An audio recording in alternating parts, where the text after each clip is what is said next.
ব্যক্তিভেদে বা স্থানভেদে কুকিং প্রসেসটা একটু ডিফারেন্ট হয়। তো আজকে রান্না করছি রুই মাছ দিয়ে উচ্ছে আলু দিয়ে। তো এর জন্য রুই মাছটা একটু কষিয়ে নিচ্ছি। একটু আদা বাটা, রসুন বাটা, জিরা, একটু ধনিয়া গুঁড়া, খুবই অল্প পরিমাণে। তারপরে যখন মাছটা একটু কষানো হয়ে যাবে, এখানে আলু এড করেছি। আলুটাও কষিয়ে নিয়ে একটু ঝোলের পানি দিয়ে ঢাকনা দিয়ে ঢেকে দিয়েছি।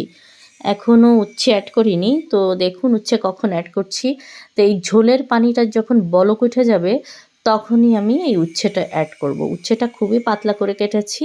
খুব অল্প সময়ে রান্না করব, আর কোনো ঝোল থাকবে না, জাস্ট তেলটা ফুটে আসলেই নামিয়ে ফেলবো। বেসিক্যালি এই রান্নাটা আমি আমার শাশুড়ি মার কাছ থেকে শিখেছি। উনি খুবই সুন্দরভাবে এটা রান্না করেন।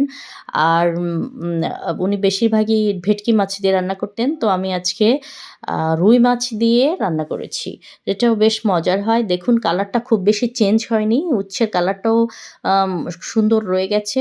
এই তো রান্না হয়ে গেল। কেমন হলো জানাবেন।